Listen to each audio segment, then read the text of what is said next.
30 day challenge day 6। શું તમારા fruit tin open કર્યા પછી 2 કે 3 દિવસમાં બગડી જાય છે?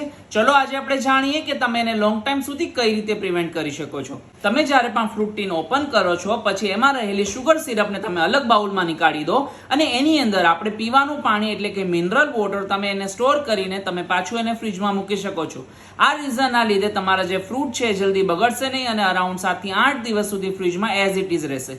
અને હા, હજી વધારે લોંગ ટાઈમ સુધી ચલાવવા હોય તો 2 કે 3 દિવસે તમારે એનું મિનરલ વોટર પાણી ચેન્જ કરી દેવાનું। અને આની અંદરથી નીકળતું શુગર વોટરનું તમે શું કરો છો અને શું તમારે યુઝ કરવું જોઈએ કે ના યુઝ કરવું જોઈએ કેકમાં, એના માટે તમે કમેન્ટ ડાઉન કરી શકો શુગર વોટર। હું તમને એનો પ્રોપર વે તમને તમારા ડીએમ માં શેર કરી દઈશ। અને હા, શું તમને ખબર છે ઘઉંના લોટમાં અને મેંદામાં શું ફરક છે? હાલાકી બંને બને છે તો ઘઉંના લોટમાંથી જ, તો પણ કેમ બંનેમાં આટલો ડિફરન્સ?